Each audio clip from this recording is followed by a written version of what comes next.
Okay, so I saw Kayla from Books and Lala do this, and I decided that I am going to copy her and do it as well, but only because I am trying to reach 300 books this year.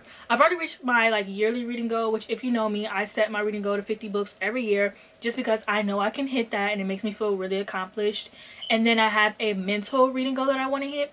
So this year I want to hit 300 books because I usually hit 200, so I just want to see if I can read 300 books. So I'm going to talk to you guys about my stats, usually because I think this will make it very easy for the end of the year. It's very fun. I never really talk about my actual stats because I always forget that when I do my yearly wrap-ups, especially because I read so much and I always have 50 books in my top books of the year. So let's just get started into the video. As of now, I've read 97 books, but because we're doing a quarterly and at the end of March I had hit 90 books. Also reached 1,000 books on Goodreads this year, which is super good. I've been on Goodreads since 2015, but I started calculating my books and stuff in 2017. So that's really nice. I have had 3 rereads this year, which have all been Hellbent. And I have had 12 DNFs, which already is more than what I had last year, period. So I'm very proud of myself. I am not putting up with these books if they're shit. So I read 23 books in January, 43 books in February, and 24 books in March. I read a total of 32,196 pages. My average Goodreads rating is 3.36, which my average Goodreads rating is usually low. I'm not gonna lie, I like my average rating being low because I don't know, it's just something about being a harsh reviewer that just gets me. Although I can say recently on Goodreads, people have been getting so mad at me for my reviews, and people have been trying to argue with me, saying my reviews are too harsh, or if you don't like the book then don't read it. But I like reading books for the experience of reading, and you never know if you're not gonna like a book until you read it, unless it's I guess you do know, but I like to give a lot of books a try, and I like to review books for people who trust my reviews, you know what I'm saying? So yeah, recently on Goodreads a lot of people have been getting really angry with me about my reviews, which is crazy to me, but whatever, because it's not that serious. We're all nerds on the internet. Why are you getting mad about whatever? That could be a whole video. So I personally like my rating to be low. I mean, it's not low, that means I pretty much like everything that I read. There are some duds obviously, but to me 3 stars is fine. A lot of people see it 3 stars and I'm like, oh my gosh, no, 3 stars fine. It means the book was good, it just wasn't a favorite. And for me, I like to if I'm gonna recommend a favorite to somebody, I want it to really be a favorite. I want it to be a hit for them. So anyways, now let's get to the stats. Okay, so for the ratings, 3 1-star, 10 2-stars, damn, 3 2.5 stars, 44 3 stars, 10 3.5 stars, 15 4 stars, 2 4.5 stars, and 8 5 stars. This says that my average rating is actually 3.2, period. I'm actually surprised I have so many 4 stars. I really hope my camera's not crooked. I'm so sorry if it is. The genres that I read. So I haven't read any classics this year, which if y'all remember my classic era, that was fucking crazy. I've read 5 contemporaries. I've read 4 dystopians. I've read 31 fantasy, 1 historical, 1 horror, 0 literary fiction, which, remember my literary fiction era, 0 magical realism, 1 mystery, 0 nonfiction, 34 romances, 14 sci-fi, 3 speculative, and 3 thrillers. Mind you, the 14 fucking sci-fis are basically all Star Wars books that I've been reading. My audience, so I've read 73 adult books, 2 new adults, 17 YA, 4 middle grade, and 0 other. I haven't really been into new adult this year. I'm not really interested in reading college romances just because I've never went to college and I'm way past the college age. Way past, bitch, you're only 24, but I'm past the college age, so college romances kind of don't really appeal to me anymore. I like reading books about people with mortgages and bills to pay, even though I don't also have those. but I don't know, I lean towards those a lot. I've been giving a lot of YA a try this year because I want to be nicer on YA. Like, I don't like that, like, I don't have a favorite YA book as of recently. And then with middle grade, I've been reading a lot of Star Wars middle grade books, and I fucking love them. The High Republic like series or era, they have like a bunch of middle grade books, and I've been reading in them, and those have actually been my favorites in the series, and that's even above the adults. So very crazy. So as a rep, I've read 1 queer book, 39 POC, 7 disabilities, 0 mental, 1 religion, 10 multiple, 2 other, and 37 none. So I'm very proud of myself with the rep I've been reading. I do want to state that I have 0 queer because a lot of the books that I read are multiple. So most of those multiple books, the characters are also queer. I don't really care to read like just queer white people, like, no offense, but. And then acquired, I have 1 ARC, 2 books from Audible or Libro FM, 0 borrowed. I don't know what that next one says.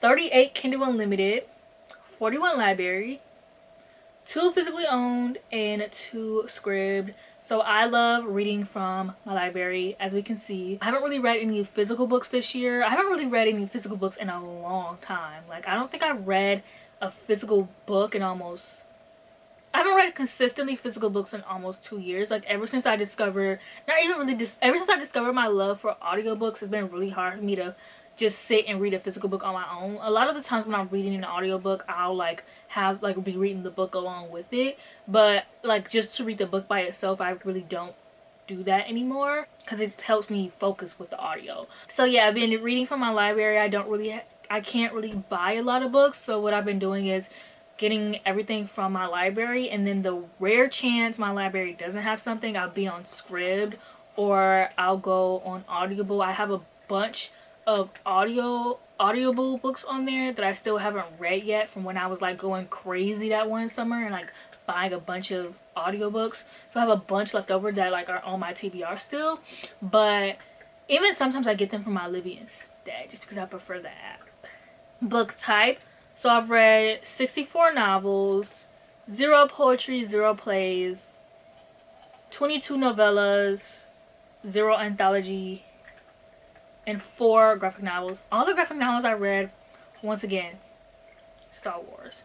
Which I usually read more. I'm a graphic novel girl. I used to be a graphic novel girl, especially when I first started BookTube, or even before I started BookTube. But I think BookTube kind of ruined like the graphic novel for me, because now I want to read like a full book, which, I mean, graphic novels are still fun.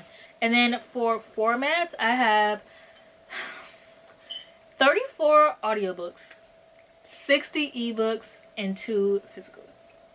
As I disclosed earlier, I mostly read books on Audible. I prefer Audible or ebook. Like, it's just so much easier tapping through my screen on my iPad. Also, I was obsessed with my Kindle for like 2 weeks, but I was like, the screen is too fucking small, I couldn't do it anymore. So I need to invest in a better Kindle. So then I have like my favorite books of the year so far, and like books that weren't 5 stars that I really enjoyed also. So my favorite books of the year obviously have been Hellbent. I read that book like 3 fucking times. Mysteries of Thorn Manor. I actually don't talk about that book as much anymore, but it's a little novella to Sorcery of Thorns, was like my favorite book of 2019, and Mysteries Manor follows this one, and it was just so good.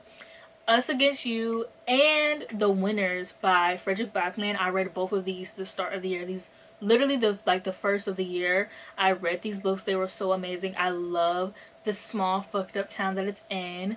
It's about a small town in Switzerland. One of those is a small town, and their hockey team, one of the players on their hockey team SA'd a girl, and it's about how she comes forward with that, and the town kind of turns against her because this small town like needs that star player. And it's about like how that affected everyone, a bunch of other people's lives as well. Not like her telling her story, but the guy being a piece of shit, and like how that really fucked up the entire town. And then Act Your Age, Eve Brown, which I finally read and I love, and I regret not reading it because Eve Brown is definitely my favorite Brown sister. Lastly, Once Ghosted, Twice Shy, a queer short novella, like royalty novella. You guys know I have like a little small love for that. So yeah, and then I have for books that I enjoy but aren't 5 stars. Like I think I put these on this list because at the end of the year I like to go through my reviews and change them, or like make sure like I really felt that way. So like there might be a book that like I think is 4 stars, but I might have thought about it the entire year and I'm like, okay, I'm gonna give it 5 stars. Like for instance, While Justice Sleeps, I gave that 4.5 stars. The sequel comes out soon. That book might be bumped up to a 5 star because I actually really enjoyed that book and I keep forgetting that I read it. Oh, and While Justice Sleeps is a political thriller, which I loved. I didn't think I would like that. It gives like Scandal, How to Get Away with Murder.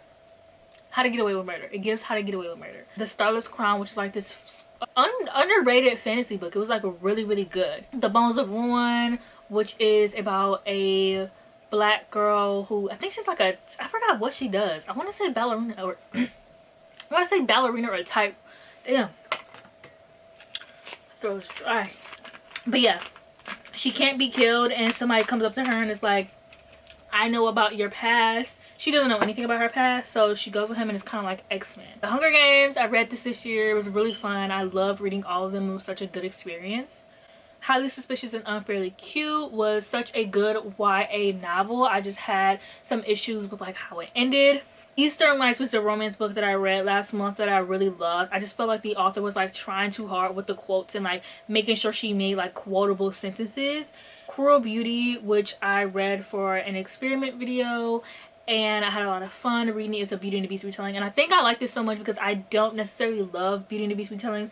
Like I am so tired of them. I feel like authors are beating a dead horse. Like authors have been there are like 50 fucking Beauty and the Beast retellings that come out every year since 2019. Like we can stop with the there's absolutely nothing new you can bring to the table with Beauty and the Beast retellings, but whatever. So I think I really love Cruel Beauty because it was a really old book that came out in like 2017. It's like really underrated and it was fun, and it took the story and it wasn't really trying to do a lot of things different, but it like made it its own, and that's what I respect about it. And lastly, the Star Wars High Republic era novels, they're all really fun. Like reading them is like such a fun experience, and then these are like new stories in the series. Like these are not something that you like learn about in the movies or anything like that. Like it's just like a completely different thing of its own, and because I'm consuming so much Star Wars media, it's so fun to consume. Like I would love to read like the novelizations of books, or like before and afters of characters in the books, but having these new sets of characters, and it's so diverse. A lot of my multiples that I've been reading, or like my queer or my POC books that I've been getting,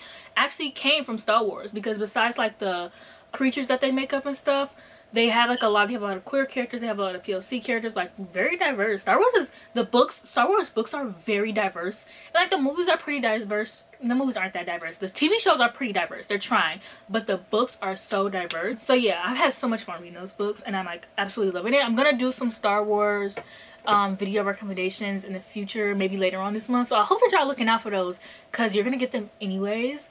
But yeah, that's it for this video. Don't forget to like, comment, subscribe, and I'll see you guys in my next one.